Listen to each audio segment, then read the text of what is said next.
ውድ ቤተሰቦቼ እንደሚታወቀው ከባድ ሳምንታትን አሳልፌያለሁ። የነበረው ጩኸትና ግርግር እውነቱን እንድናገር ከማሳየው በላይ ጎድቶኝ አልፏል።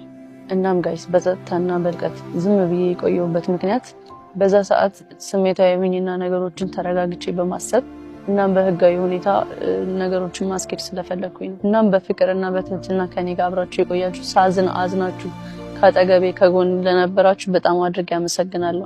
መልእክታችሁና ጸሎታችሁ ድጋፋችሁ በልቤ ውስጥ አለ፣ አልተረሳም። ማን እንደሆንኩ እንዳረሳ አድርጋችሁኛል።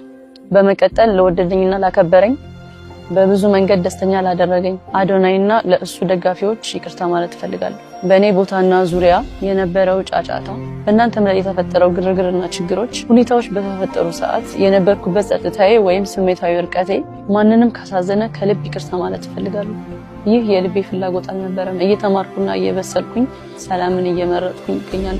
እናም ቤተሰብ በፍቅር በኃላፊነትና በሰላም ወደፊት ለመጓዝ ስራ ላይ ነው። ከኔ ጋር ለነበራችሁ አብራችሁኝ ከኔ ጋር ላዘናችሁ በጣም አመሰግናለሁ። እወዳችኋለሁ።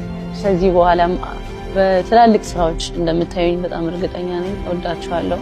ያው ቀኑ ቢዘገይም ትንሽ ከራሴ ጋር አልነበርኩም።